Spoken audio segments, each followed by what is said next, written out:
am Hannah Schultweiler with Meadow Blossom Goods, and I'm going to walk you through some of the kind of intro to starches for laundry.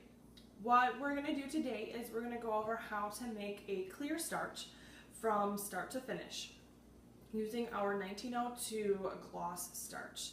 So first off, a clear starch means that it's cooked. So if you've ever made gravy or have any idea how to make gravy, you will be able to have no problems with making a clear starch. If you have not made gravy, you will probably be able to make gravy by the time you finish learning how to do clear starch. Clear starching is called clear starching because for those of you who have ever worked with like cornstarch or anything in cooking, you know how it gets that when you first add like the liquid mixed with a little bit of water to your whatever you're cooking, whether it's gravy or whatever, it kind of gets this milky look, and you kind of know when it's done because the color changes. It goes back to more of like the look we're all more familiar with when we make gravy, and that's why it's called clear starching. While our starch doesn't get 100% clear, because it's not going to, because it has something in it, it's not just plain water, you do see a little bit of a color change in the starch when you're boiling it. Clear starches are cooked, obviously. Some of the early recipes recommend that you just bring it to a boil. A lot of the books recommend that you take it way past that, and I kind of personally think the longer you cook it, the better results you're going to get, because you're going to get a better, more even distribution of those starches. And not to get scientific on you, but what basically happens is you have these little starch molecules, and these starch molecules absorb a lot of water until they kind of break apart. And when they break apart, you're going to get a more even starch and a more even result. So per the directions for pretty much all of our starches, what you're going to do first is you're going to take a quart of water. I always use a mason jar because it doesn't have to be exact. Pour that into a saucepan, and you're going to get the saucepan of water on the stove, and you want to bring it all the way up to a boil. So after you get your water on the stove to boil, what you're going to do is you're going to take your starch powder and you're going to put it in a little bowl and add anywhere between a couple of tablespoons to about a quarter cup of water. You're going to want to mix it really well and try and get all the lumps out as best that you can. Some of the very early starch recipes recommend that you strain your starches. This is really a matter of personal preference whether you need to or not. And it kind of depends on how well the lumps come out of your starch when you're initially mixing in this starch, in this paste stage. If there's a lot of lumps in the starch phase, I kind of use a fork or a spoon and kind of press the lumps out. And if you don't get all the lumps out, it's fine. They'll just kind of create like these little kind of jelly globs in your cooked starch, and then you'll just strain it before you use it, and it's not really a big deal at all. So you take it and you mix it into this paste, and then once your water comes to a boil, you mix the starch in with your boiling water. So as soon as it comes to a boil, we will go ahead and do that.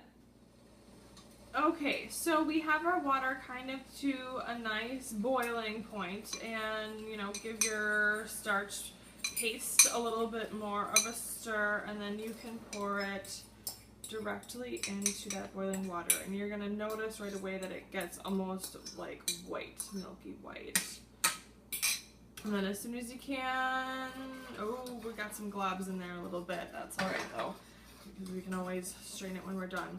You're going to want to stir consistently pretty much the entire time, because you don't want it to get stuck to the sides of the pan or burn to the bottom. We never really think of starch burning to the bottom of the pan, but it does happen. And you kind of get this jelly type stuff stuck to the bottom of the pan. So we're going to go ahead and reduce the heat a little bit. We don't want it to boil over. And usually when it comes down from that initial boiling stage, you'll start to notice a little bit of a change in the consistency of the water. that it kind of changes from that kind of more opaque milky look to a more clear milky look, and that is why it is called a clear starch. So we are going to cook this for about 15 minutes. Like I said, I've read in a lot of the different books that I've looked at anywhere from just bringing it to a boil all the way to cooking it up to 20 minutes. So I usually say somewhere between 10 to 20 minutes, whatever you're comfortable with, and 15 always is a good number for me. So I'm going to set my kitchen timer and cook it off for about 15 minutes. Okay, so we are fast forwarded 15 minutes, my timer just went off, and this is kind of what my clear starch looks like now. Still a little bit milky, but that's okay. It's not going to get totally clear like water with nothing in it, because obviously it has starch in it and it has the gloss in it as well. And I did notice while I was stirring that I did develop some lumps, so I must not have gotten all the lumps out quite as well as I thought when I had it in the bowl for the prepping process. But this is probably a good thing, because then I can show you how to strain it if you need to. If you have a really clear starch that has no lumps in it, you don't need to strain it, but if you do get a couple lumps, that's okay. It's not a big deal. Historically, they got lumps too. That's why probably about half of the books recommend that you strain it. So what I did is I just have another kettle here. I have plain old kitchen colander with a little bit of cheesecloth inside of it, and I'm going to go ahead and pour my starch through there, and that way we can make sure that all of our lumps are out. Shut off the burner. Pull the cheesecloth out. The lumps that you're gonna get are usually kind of whitish, but they kind of have this weird jelly-like consistency. Basically, that means that when you are initially mixing it into the paste with the water, that you're not, it wasn't mixed enough, because when it hit the hot water, it instantly gelled and it never got a chance to kind of distribute itself a little bit. And that's okay. It happens, which is, like I said, why a lot of your original books and cookbooks and stuff are going to tell you to strain it regardless. So you have this kind of milky liquid here, and this is what you are going to add to your wash tub to do your starching. Alright, so once your starch has come to a boil, you've cooked it for about the 15 minutes, you kind of take it off the heat, and you get yourself a wash tub full of water. You can starch like in your wash machine, but the way wash machines work in the modern era is not really that conducive to historical methods. So I prefer just to do it in a wash basin, because it's a whole lot easier and a lot less headache. I usually put about 1 gallon to 2 gallons of water into the bottom of a basin. Be sure you're using like hot water, or at least like very warm water. Cold starches are typically cold from beginning to finish, and likewise clear starches are hot from beginning to finish.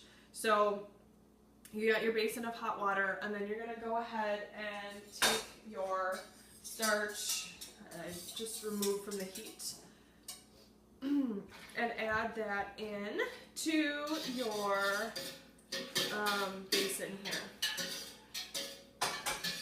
I usually give it a good stir with a whisk, that way you know that it's completely mixed in with the water that was already in there. There's no water left.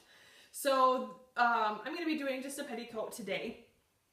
And most of the books will recommend that you starch items after they have totally dried. So I have a totally dry petticoat here that I am going to put into my starch solution and then hang it up to dry for a second time.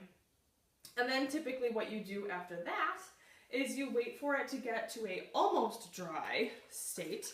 And when it is almost dry, then you are going to take your iron to it and take care of it that way. Make sure all the wrinkles are out, so you have perfect underpinnings and whatnot. You're going to want to take a little bit of time in the starch solution because you don't want to have any patchy spots. If you are in a time period that uses a wringer, a lot of the books from that time period recommend that you run it through the wringer when you are done with it in the starch solution. If you don't have access to a wringer, or they weren't invented yet in your time period, just bring them out by hand. It really isn't that big of a deal. I haven't noticed any huge differences or anything in that time period, like differences between wringing them out in a wringer washer or just wringing them out by hand. So I'm going to go ahead and wring this out.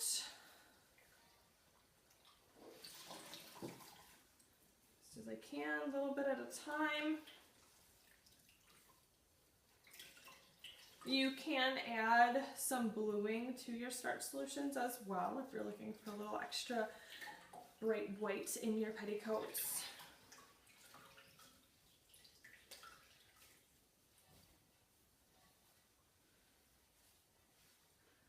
And then you should be ready to go. I usually give it a little bit of a shake to make sure that everything is nice and hanging nicely, and then you have a finished starched petticoat ready to be hung up to dry. Again, this is Hannah Schluckweiler with Meadow Blossom Goods using our 1902 gloss starch. Thank you for watching, happy starching, and good luck with all of your historical laundry adventures.